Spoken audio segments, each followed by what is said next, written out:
Hey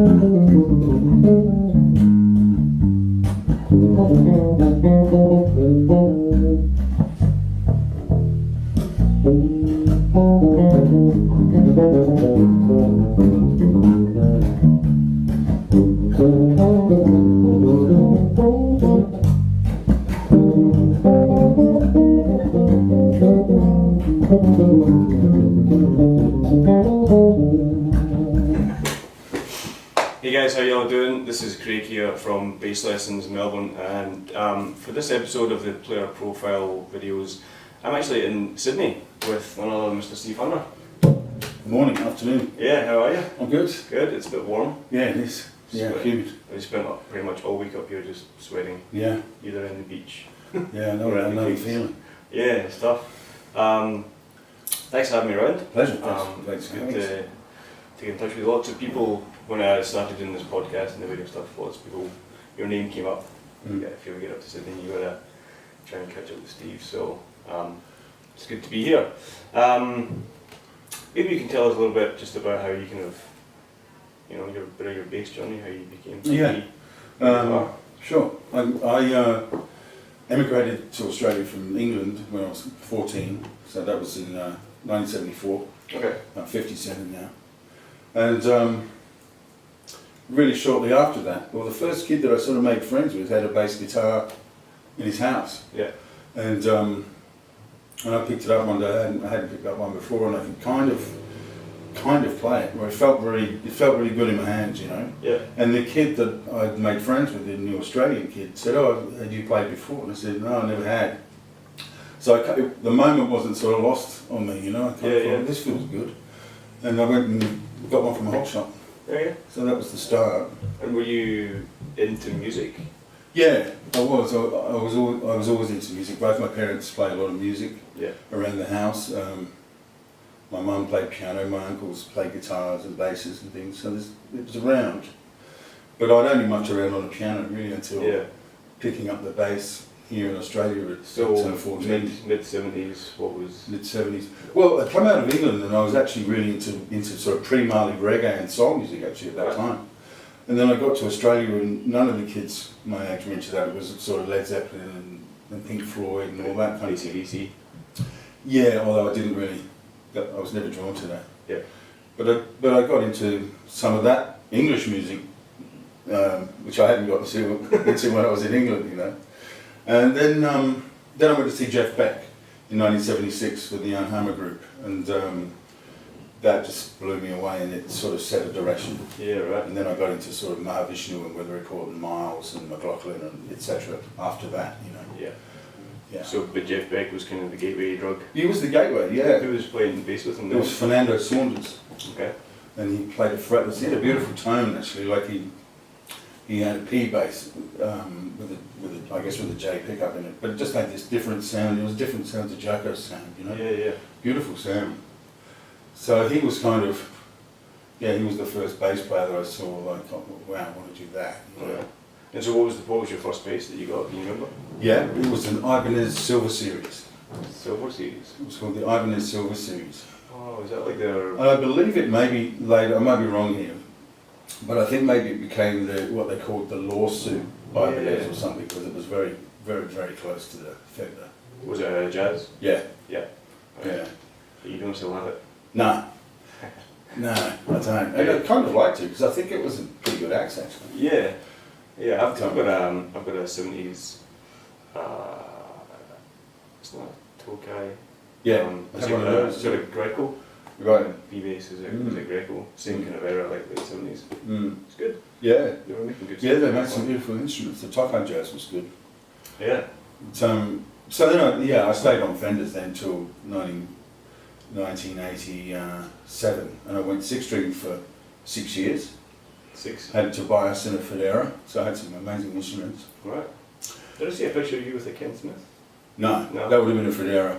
Oh, it's Federa. Yeah, there's a few shots. There's not so many around with the Tobias, but there's a few photos around playing the Federa.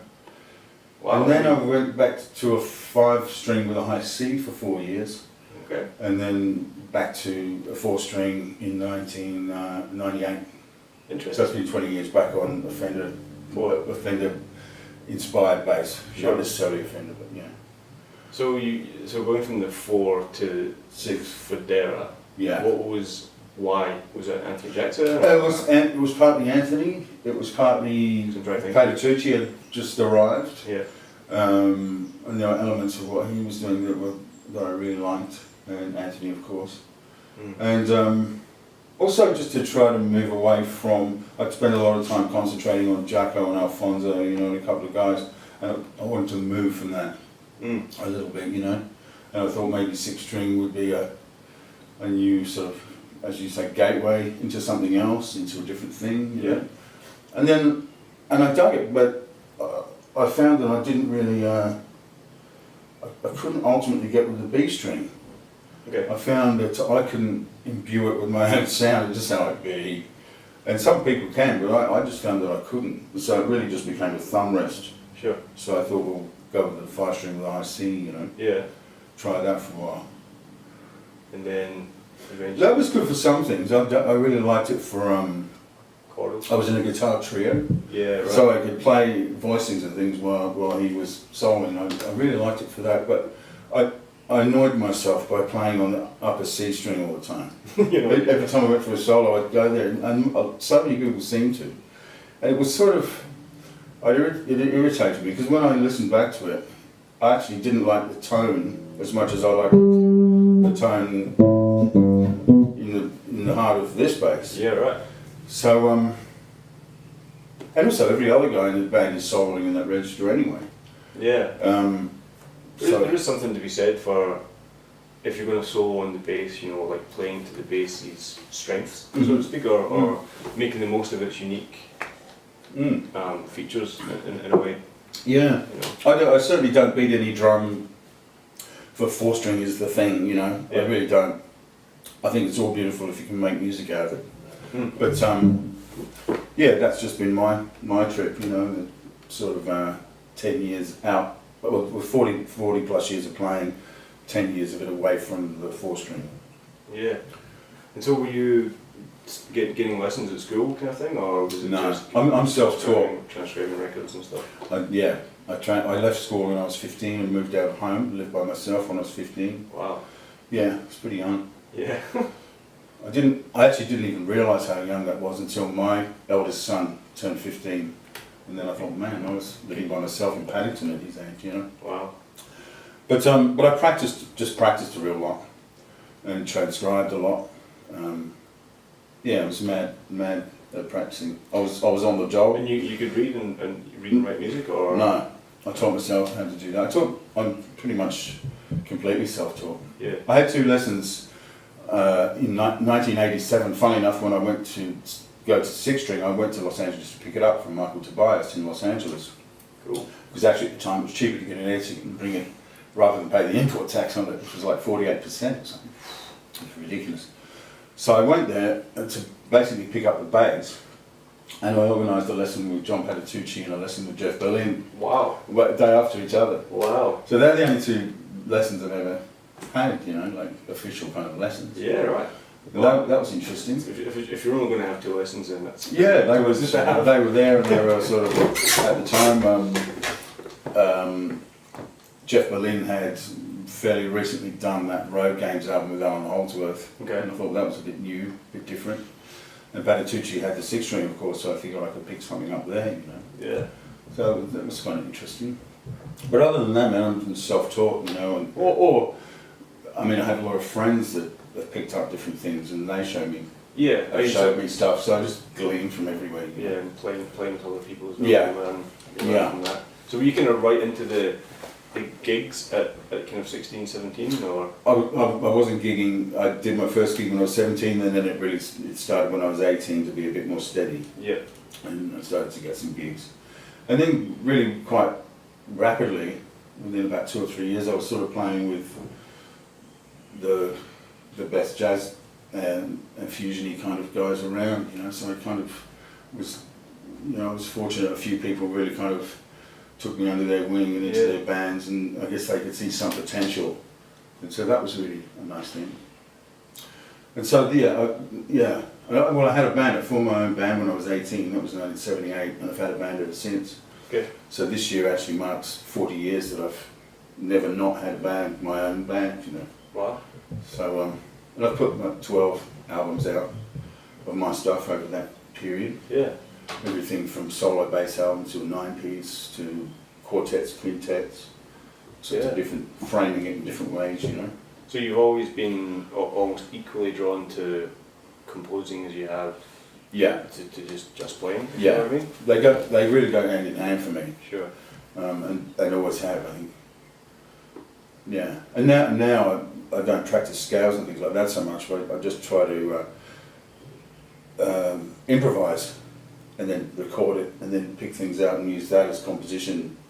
Okay. Just a little nugget here and there, you know. Yeah, so listening back to it with a couple of ear and going, that was really interesting. That's what Joe Zawinul does. That's how Joe Zawinul writes. Just improvises and then takes out some juicy things and sort of writes around that. Writes around something that he improvised. And pretty much always on the bass for writing? Sometimes on the piano, like on the bass, I like writing on the bass because even if I get the piano players to, or horns or whatever, to flesh out the chords later, the guts of it, of everything is right there. Sure. I just did a thing yesterday. It was like.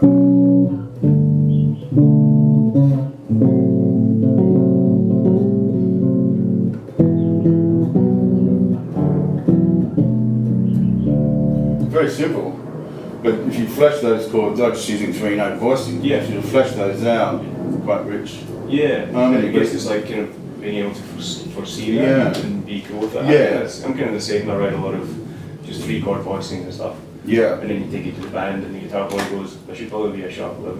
And I'm Yeah, like, cool. and that's, and it's kind of, and actually I really love those kind of 3-note voicing things too, because it means that you can play more notes against it, different melodic things. Everything has more weight. Yeah. So yeah, I do write from the bass a lot, but I use the keyboard too, just when there's something that I can't quite hear properly on the bass, or I want a specifically big voicing or something. Yeah. Yeah. And do you reckon, like, when you were kind of starting out, 16, 17, 18, 19, what was your kind of approach to developing your facility? Was it just through learning repertoire, or was there kind of specific stuff that you would go through to try and expand your? Yeah.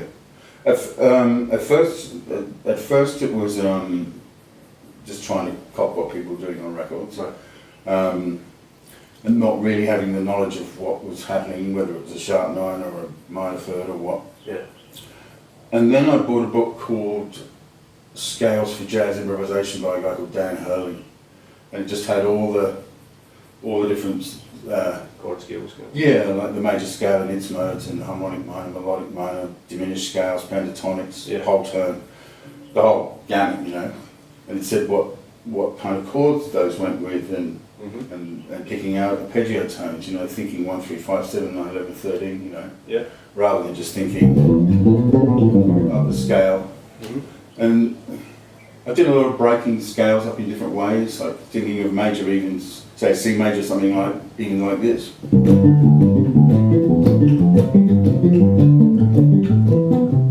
That's all C major. Yeah, right. Or breaking them up in this way.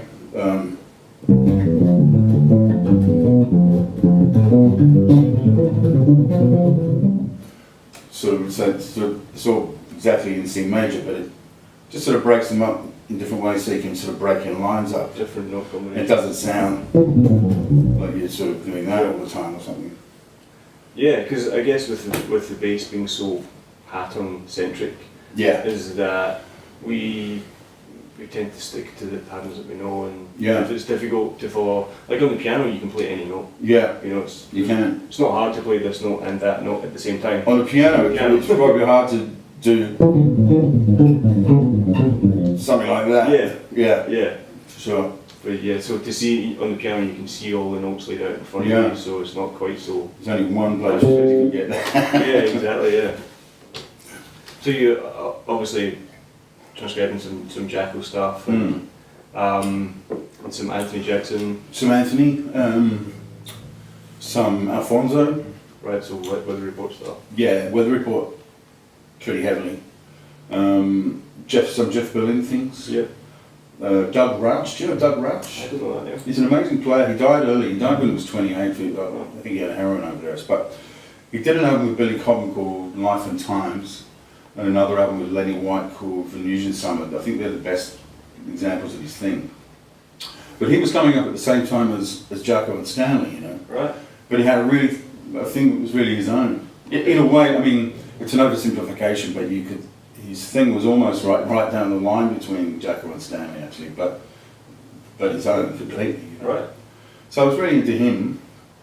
He was kind of cool. And Eddie Gomez, I transcribed quite a lot. Steve Swallow. Okay.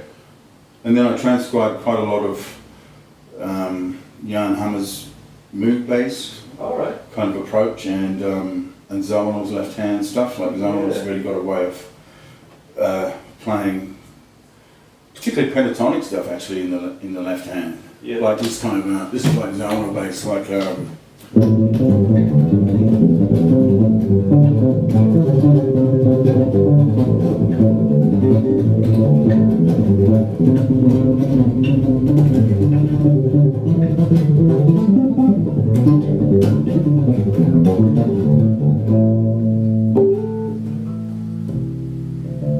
it's kind of a different. Yeah. And is that because he had like some kind of arpeggiator on, or? No, it's just the way Joe moves. Yeah, right. But he might. I know he had an inverted keyboard, so it went back the other way.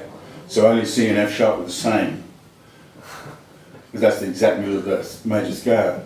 So B would have been C sharp. Wow. So, and that's how he wrote the melody for Black Market on that inverted keyboard. That's what it sounds. It's pentatonic, but it sounds so bizarre. So it may have been that. I'm not 100% sure whether his bass thing was inverted either, but he plays like different, you know, thinks differently. Yeah. So I copped a lot of Joe's sort of ways of thinking about bass too. Yeah. Slightly different than a bass guitar player would. Yeah. And then, so you're getting your shit together essentially for that period of time.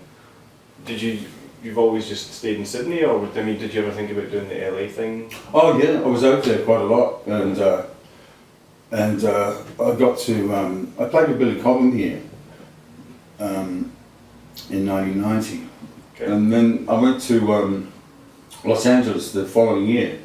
I ended up doing some gigs with Chick Corea as well. This was the time Patitucci was in his band, but it was just these other gigs that Chick had organised with. There was Tommy Brackline on the drums, he's amazing, and the trumpeter Mark Isham. And so I ended up doing a handful of gigs with Chick as well, which was amazing. I mean, Billy Cobham and him were heroes, you know, when I was 15, 16. So that was good to go over there and experience that. And it was good to go over there, even outside of that, just to see the players that I had on records. Yeah. Jimmy Johnson, Eddie Berlin, and other people that anyone I could sort of see. And just hear them live and doing their thing live, and hearing how, you know, maybe they don't always play as good as off the records, you know. But that was sort of good to seeing that they're human after all. Yeah, and knock down walls that of course are self-built, but that was a really nice thing to realise, you know. Mm. And I was actually in the process of thinking to live there. Well, I was in and out. I was there for the best part of 3 years all up. I was in and out there. Okay. And then I kind of decided that I was having my oldest children at the time, and I thought, I don't really want to be here. I actually really don't like this place very much. Yeah, I don't really like it very much. And so I made the decision that I'm going to live in Australia. Yeah. And if anything's going to happen off of these shores, then great. If it doesn't, it's cool. I'll just play what I want anyway. Mm. There's enough amazing musicians here to, you know. Absolutely. So that's really the decision I made. But having said that, I've gone overseas pretty much at least once, pretty much every year. To play in Asia, or to play in India, or to play in Europe, or somewhere, you know, China. Yeah, cool. Mm. What was it like to play bass with Billy Cobham?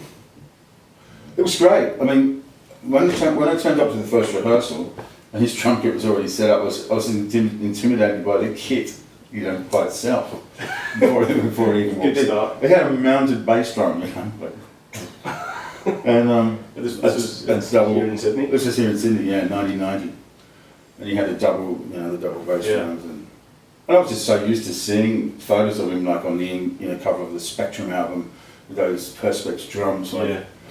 But once we started playing, it was beautiful, you know. Yeah. Like playing with any great drummer, it just feels nice and it was good. And I was so familiar with that music. Yeah. It wasn't like really. Wasn't it was wrapping it around.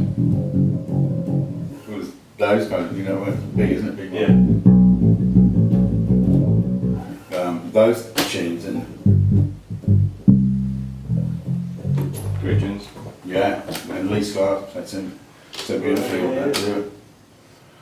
Lee Scott. Mm. So that was great playing. Yeah. That's really good. But then making the decision to kind of stay in Australia, and so that'd be kind of early 90s. Yeah, exactly. 92, 93. Yeah. Mm. That would be around about the time you hooked up with Jeff Malia. Would that be right? That's exactly right. And he built the first 6-string that I had.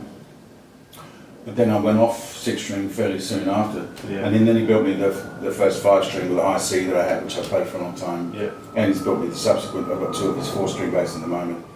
And I've been playing those up the last 22 years, 24 years or whatever it is. Yeah. Until the last year when I've been back on a Fender Jazz mostly. Yeah. There's something about the throat of the Fender Jazz that I wanted to hear. This is 60s. Well, this is actually the flea bass. Yeah. But I didn't like all that scuffed up thing, you know. I wasn't interested in that, but I really liked the bass, so I thought, oh well, just get it and Give it a go.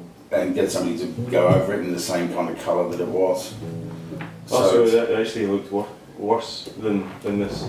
Yeah, yeah. Oh man, it was really scuffed up. What do you call it? Like road worn. Yeah. And so it's got all flea shit all over. So it. is this you? Yeah, that's me. That's Okay. just happened in the last That's you. 3 months. Yeah, but yeah, I really like it. It's a real simple. I scrape all that stuff off the back of the neck with it. I don't You like. prefer just like Yeah. natural. Yeah. Yeah, it's nice. So I find that if I sweat, I stick to this. Yep. What's this stuff called? Polyurethane. Or Paint. Yeah. Clear paint. Yeah, clear paint, clear shiny paint.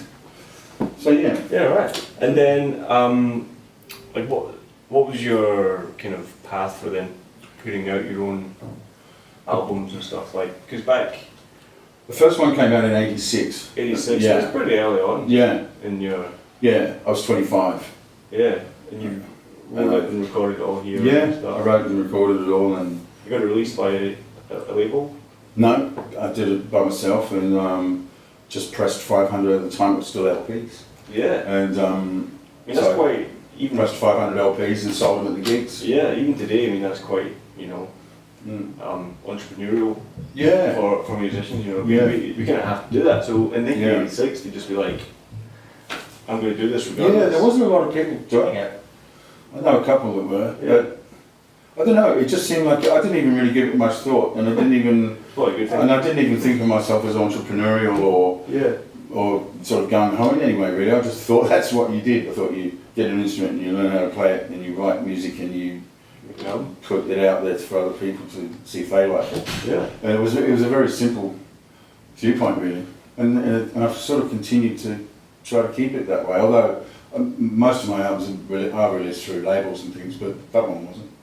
Yeah. But I just keep it really simple. I always have a band, I always write music, I put out an album every 5 years or so. Okay. But then I'm part of a lot of other projects, like all these are things that I've played on. Yeah. And so I sort of have my thing, and then I just try to have about 2 or 3 other things on the go that are somebody else's original project, and that they allow me X amount of freedom. Sure. Whilst obviously I'm So sure. you still get a vested interest in it. Yeah. And at most of those I've written for as well, so Yeah. I end up writing for a lot of people's things that I'm part of. So I've kept that up, that sort of going as my music, and I don't play gigs that I don't want to play. I haven't for about 30 years. and I supplement that by teaching. Okay. I teach for the conservatorium and the jazz faculty there, and I teach for University of New South Wales.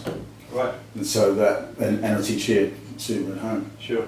So that supplements my So you original music habit. Your jazz habit. Yeah. Yeah. Although having some jazz habit, I mean, I played with the Egyptian oud guy, Joseph Tuatros, for 3 years in a flamenco band, and so it's not all just sort of a jazz or fusion thing. I try to place this in other areas too, but that it really suits too. It really works in those areas. Yeah, I was speaking to my friend Dan Linders, a bass player from Melbourne, I don't know if you know him, but he was curious to find out where your kind of love for flamenco and Spanish music comes from. Probably just from Chick Corea and Paco de Lucia, Right. who I really love Paco de Lucia. And then there's just the it's just the aesthetic of it that sort of grabs me. So I've never been particularly into, for lack of better words, like a black urban funk type.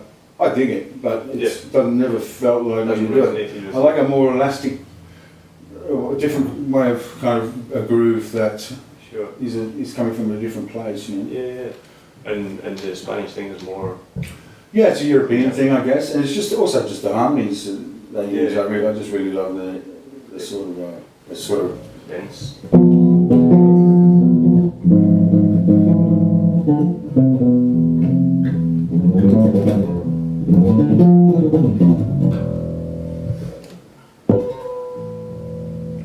Just those kind of nice.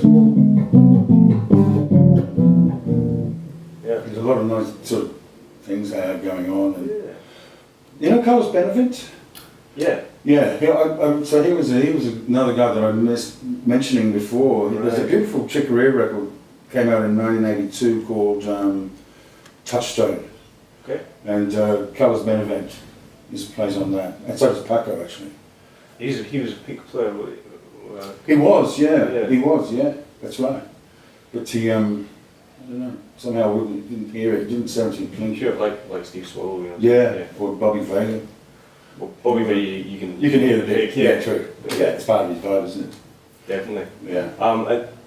Have you had like an Indian phase, or something, no. so to speak? No, you haven't. I haven't. Into the I haven't, man, because I know that I don't have the discipline to like move to Spain and really start. You know, I just want to sort of hear it the way I hear it. Yeah. And pick it out and use it in my part, so to speak. Sure. With Indian music, I think it never works just to skim off the top of that one. I think. Sure. Or maybe not never, but rarely works. Yeah. And I just wouldn't feel. Because there's such a kind of structure. It's a whole lifetime of stuff. Yeah. And for some reason that's I love listening to it occasionally, but I don't think I can do it much justice. I couldn't find a place for it in my thing, you know. Yeah. But I have some friends that do, and it really works for them. It really works beautifully. But yeah. I mean, you've kind of lived through a lot of, you know, big kind of moments in music history in terms of, you know, artists and bands, and also the way the industry works and shifts. I mean, what are some of the things in the last, like, say, 30 years that you reckon have been super influential for you, but also maybe for the bass and how we view music in general? Well, having been born in 1960, the Beatles were there, and I was in England. Yeah. So they're omnipresent through the first 10 years of my life, pretty much. So that was obviously huge for everywhere. And then I suppose only being 15 when the bass started to really, obviously Jameson had happened, and that was amazing, but I didn't get into him until, retrospectively, you know. Well, he probably wasn't even that much of a thing until... No, although I had heard him a lot because the black music was huge in England, you know, as you well know. Sure. Motown was, it was mega, so I'd heard it all, but I didn't know obviously who it was, and I didn't have a bass guitar. But when Stanley and Joko and those guys arrived, that was exciting to be 15 and to see this thing growing and to be attracted to that I realised early, even though I have and still have a lot to learn, that my physical facility on the instrument happened pretty quickly, actually. It's quite easy for me to get around the instrument. I mean, just a quick side note, you do have quite long fingers. Yeah, I do. Like Jacko. Yeah. And like Stanley. Well, actually, when I met Jacko in 1980, he did that thing. Yeah, this guy introduced him, and that was sort of it, you know, because he was actually the guy that was driving them around was a bass player here, and so he introduced me to Jacko at the Mantua Room Club. Wow. So I got to meet him, which was great, you know, and then I just sort of left because I didn't want to start gushing, you know, and went home feeling really happy, you know. But yeah, his hands are exactly that size, actually. Yeah, and you know, and the Fender Jazz neck is pretty small, so there's probably something in that with the ease of getting around, I think. Yeah, maybe. So you realise that you're. I realised that I could. Well, I fell in love with it. Right. I just fell in love with it, you know. And it was quite quickly that I fell in love with it. You know, it started out, oh, what's this? And then within a couple of months, I was obsessed, you know. Yeah. And still kind of am. Evidently. Yeah, I still kind of am. I still practice in here quite a bit, you know. Yeah. It's all, I mean, obviously Jacko, you know, changed the face of the basses, you know, and Stanley as well. There's probably a few more that's sprung up around that time, like I guess Gary Willis would be coming on the scene. He was a little later, but yeah, Gary's definitely, I mean, he sounds like Gary. Yeah. Marcus, perhaps. Yeah, they were all a little later. Right. And Victor Bailey too. He was a little later. He's born the same year as me. But he had a thing that was different. Totally. It's amazing that peppery sound that he pulls out of whatever instrument he's playing. Yeah. It's beautiful. Yeah. And Doug Rauch is the guy I mentioned before, and then there was Will Lee. Yeah, of course. There were a few other, maybe. Yeah, I can think of others that are probably a little bit more obscure. But sure. Yeah. But it was definitely, they were growing up out of the ground, so that was a really inspiring time. And also, to come back to your question, what was happening, what was good about music at various points is that record companies were throwing a lot of money at instrumentalists wanting to make records. Like Stanley Clarke record would have like the London Symphony Orchestra on it or something. It's like, man, there's no way that is going to happen now. This is true. Oh, I wouldn't like to say no way, but you know what I mean. Yeah. They're not exactly throwing symphony orchestras. Unless you're like Snarky Puppy or whatever, which is kind of in a way a lot of it's self-funded, but you know, the record companies, the few that do exist, they're not really going to be. They're not going to give $250,000 budgets, which is what they were giving to some of those bands. Yeah. So consequently, they were able to make these beautiful albums, you know. And so that was good. And it got quite.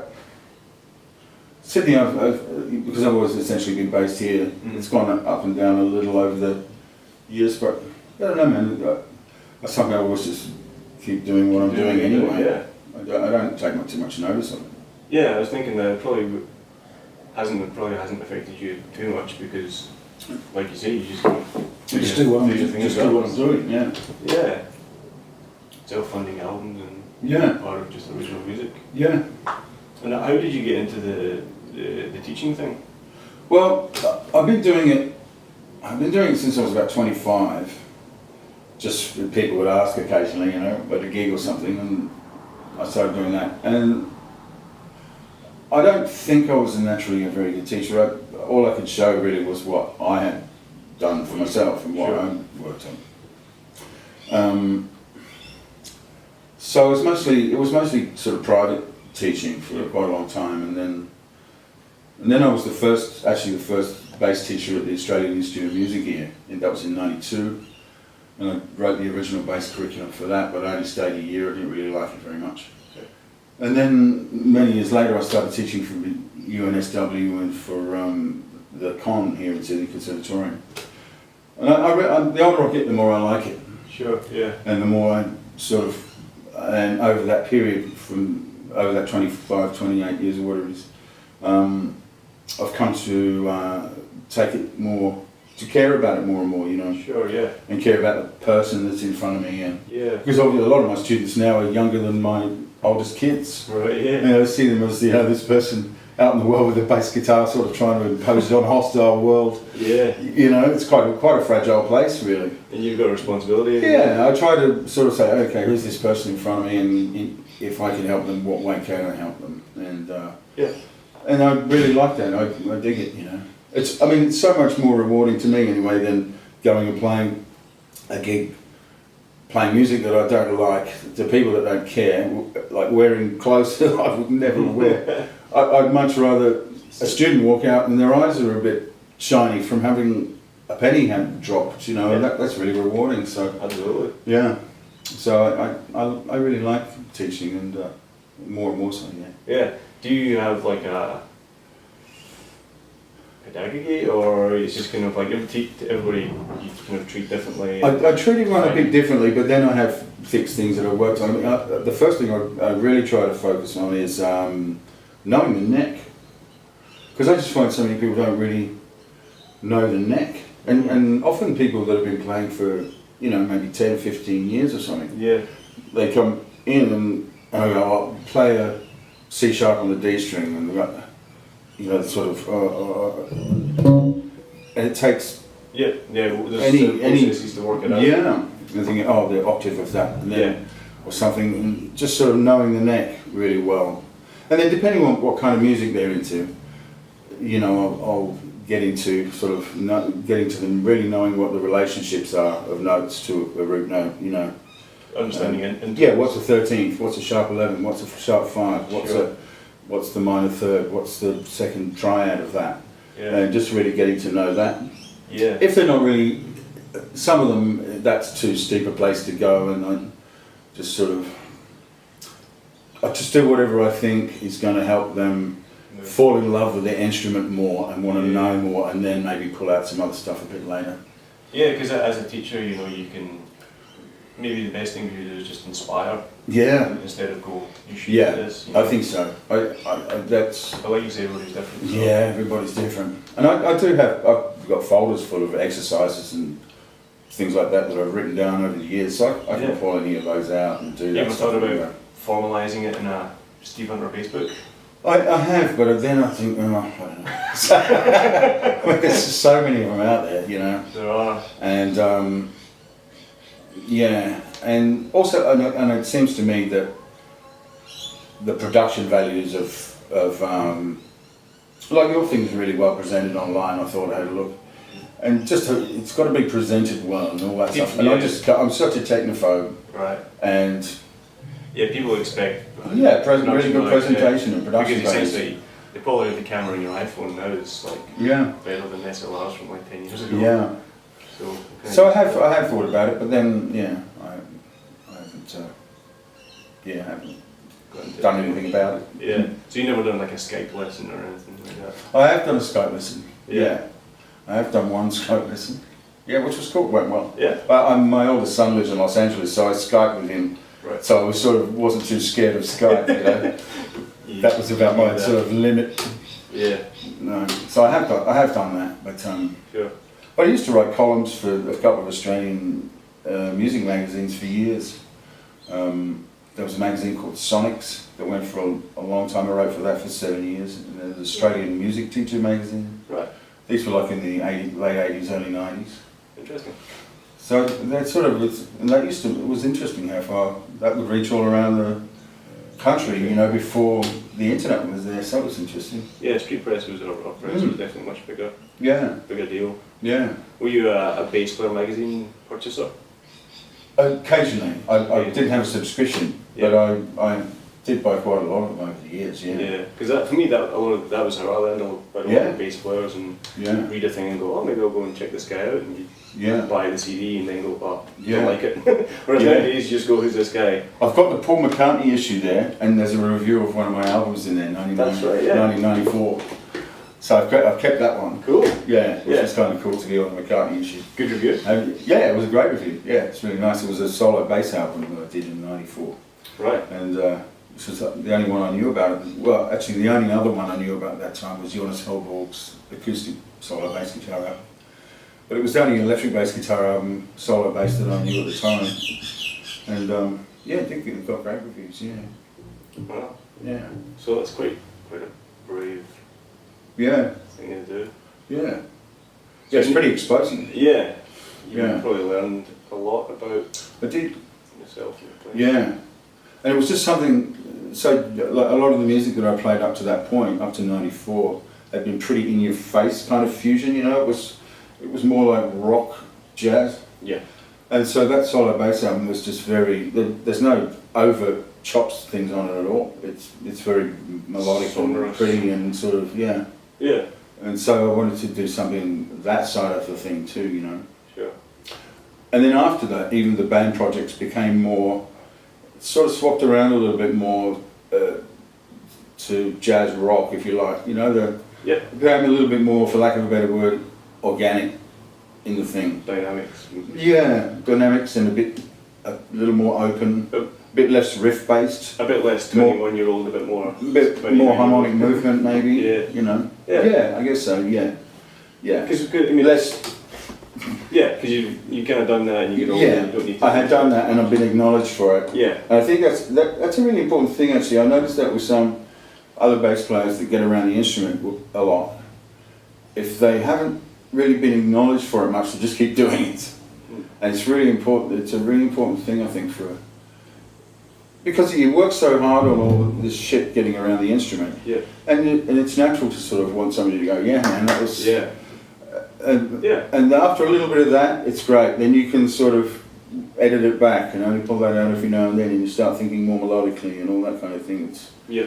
I think is what happens. Yeah. But if you don't get that Yeah, there's a- stamp of approval, I think then so. There's always going to be that element of it Yeah, in you. I think so. And I think that it's similar with compositions too, like putting stuff out. Like I have a couple of friends who have written maybe a dozen tunes, and really good tunes, great tunes. Yeah. But they've been playing those exact same tunes for 25 years because they've never recorded it and just got it out of the way and allowed them to then move on, you know. That's interesting. I don't know if I could do that. I would kind of have to get it out there and move on. Yeah, me too. Yeah, document it so that you can Yeah. take that next thing. And you're saying about students coming in and not really knowing the neck. What are some other maybe fundamental issues you see with bass players and students these days?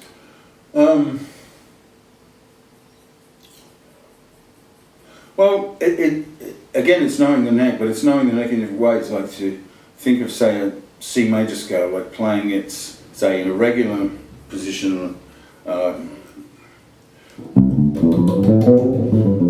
then start on the little finger, and then start on that finger, so that so you sort of can come at it from any angle. Yep. Doing those kind of things is really helpful. Seeing the same thing from a different perspective. Yeah. Yeah. Yeah. That's one thing I guess. Another is just. Do you have any processes for working on time? Well, I've got a rhythm box on there. Yeah. And I play with it, and I concentrate on where the time is, and. But if you wanted to kind of imbue that onto a student, like if you go, okay, your timing's not quite right. I usually try to get them to hear a subdivision. Sure. So if it's going, I try to get them to, even if you're not playing 16ths, to hear. Sure. Just so that they're feeling a subdivision or an eighth or a triplet, whatever the group sort of is, and get them to sort of really try to embody that time feel. Yeah. And imagine themselves dancing if they don't want to get up and dance. Yeah. You know? Yeah, subdivision, like real deep understanding of subdivisions, I think has been key to to kind of being sure about time as opposed to approximating. Because you know, I for whatever reason I struggled with the last 16th was always the hardest one for me to get in the right place, you know. And I found this thing called a rhythm ruler. Was So that a 16th if you were going to be playing the one or 1 E and A? Yeah, I know, but on the end of that bar, was that always the same? Like if you, as though you were landing on the next one, or if you'd left the next eighth off of the next bar, was it the same? Like, you know, It was it would be last 16th and then a rest. Yeah, right. Yeah. So there's no Yeah, I got you. There's no reference point. Yeah, it's not that. It's that. That kind of thing. Yeah. Yeah. Okay. I see. So that's generally kind of one of my weaknesses. I'm always kind of trying to work on and stuff like that. But I found the like a visual representation of it because I do a lot of production stuff, and I can kind of visualize like the MIDI map. The grid. I can visualize the grid, and that kind of helps with me know where it should be. Right. And then, so with students I have this thing called a rhythm ruler, which is 1 E and 2 E and so you can see the subdivisions, and you can mark okay, you play on 1 and you play on A. Yeah. You know, and that seems to help a kind of visual representation of rhythm, because otherwise the written music, on first impressions, it doesn't really tell you the relationship of time between all the notes. You know, so I think people struggle reading notes, knowing where it should be in the bar. Yeah, I see. Yeah. You know? I sometimes do a thing where I just break it down into, in a way it's a similar thing with this breaking down into, you know, take a simple bass line, say something like this.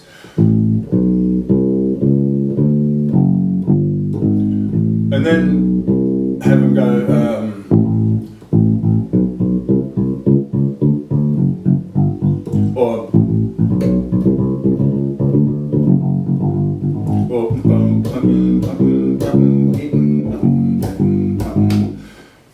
and they're all, so just one, it's just crotchet. Yep. And then get them to maybe vary those up a bit, use two different things in playing a simple bass line like that, just so they can really hear where the bond is, hear where the beat is. The relationship between the subdivision and the pulse. Yeah. Essentially. Yeah. Yeah. And I think some of that stuff too is just not being frantic.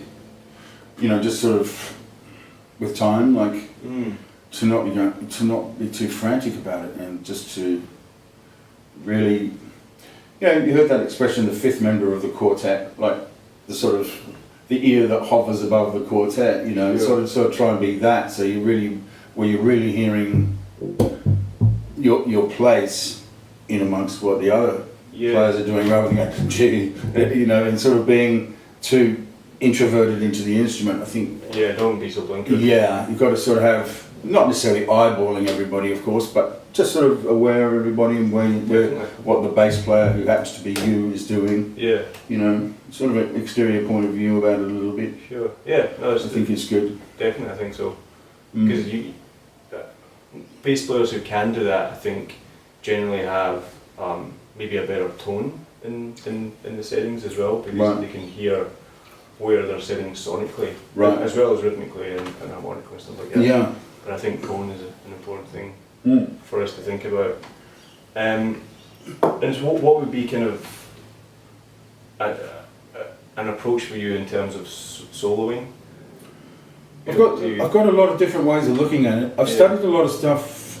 There's an educator from Boston called Charlie Banakis. Yeah. And I've studied a lot of his stuff, chromatic approaches to playing, you know, chromatic approaches to arpeggios and triads and things like that. Sort of give a sort of a spice. Notes kind of thing, like one below, one above. Kind of exactly. Yeah.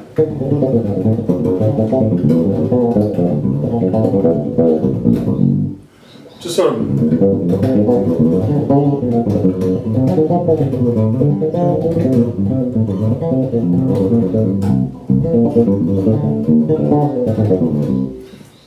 So what in your head? What are your harmonic reference points that would be hooked on, if you know what I mean? Well, there I was just sort of I was playing a lot of sort of an altered sound. But actually, here, a cool thing. This is an idea that works pretty well. You remember we were talking before about for the familiar shapes of a pentatonic, the boxes, so to speak. Yeah. This is a cool thing you can do just to and use what we know. Like if you take a C major pentatonic set like that, and do sort of modes of that up to the A minor pentatonic, but then approach them into the C, into the D, into A.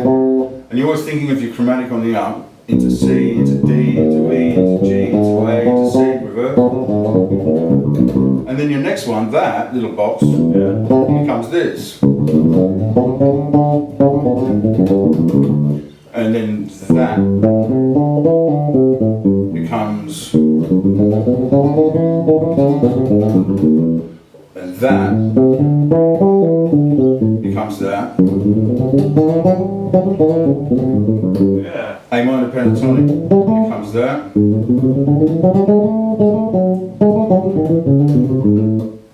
Yeah. So right there you end up with a lot of stuff we already know, but just sort of just stepping, and you can make that stuff quite beboppy too, like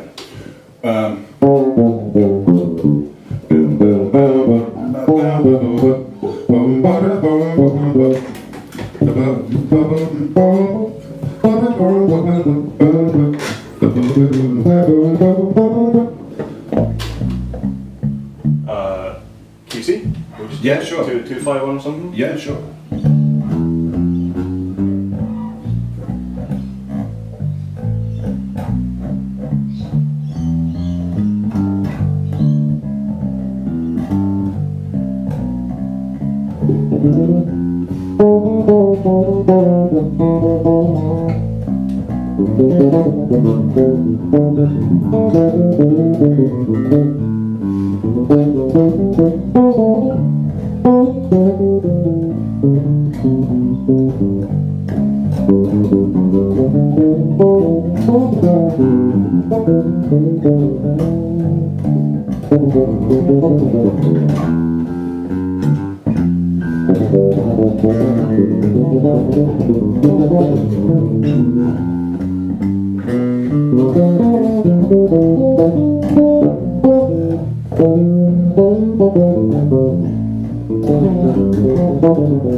Cool. So that was essentially that concept. I did do so. Yeah, I stepped out of it, but You didn't help yourself. But yeah, because I didn't want. Otherwise, it just starts to be overly contrived. Sure, yeah, but I was trying. Yeah. it's a great example of taking something you already know. Yes. And then just applying some other stuff. Yeah. Because it's sort of, even if you're thinking of that as pentatonic, let's say A minor pentatonic. Yeah. As soon as you put some of those in, that's sort of diminished movement.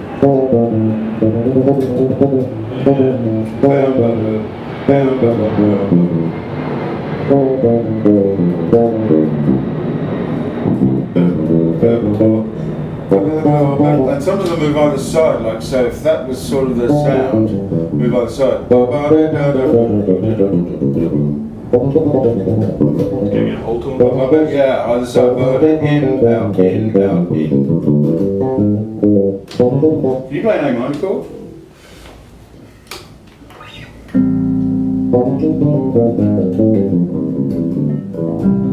Again, please.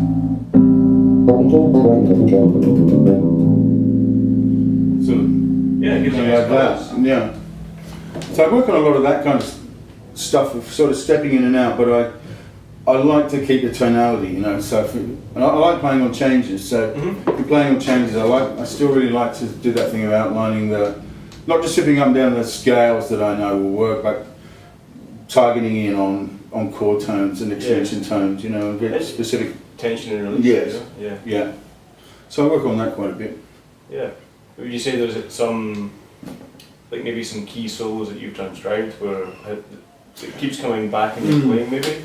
Some chicory, well, there are things that I've transcribed that are not the whole solo, like it might be sort of an 8-bar of a chicory solo. That you go with that. And I go, that 8 bars, what's he doing? What's the device? Yeah. So then I'll take that and I'll invert it and do it upside down and back to front and make it my own sort of thing. Yeah. But I suppose the Jacka ones, used to be a cha-cha. It's my favourite Jacka solo actually. I think that's got some really interesting. And I copped onto a couple of little things he was doing, really cunningly using open strings. Like for example, something like this. So. Using the open G. Open G and D.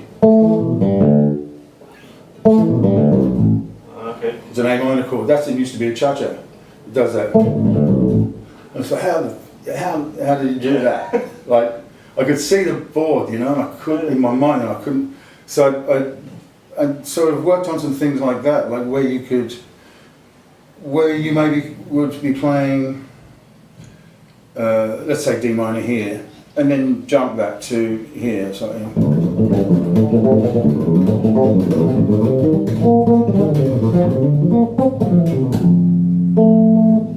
That was not a very good example, but just moving on the board, then it's actually not even moving quickly. If you think how the time.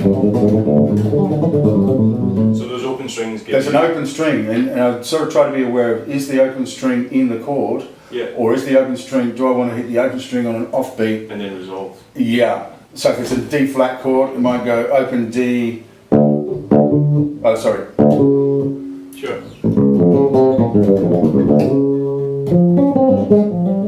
Yeah. So using sort of little devices like that. Yeah, interesting. To move anything but sort of, there was a stage where I just tried everything but doing this. Or any movement such as that. I just wanted to completely get away from boxes and just sort of open the neck up. Yeah.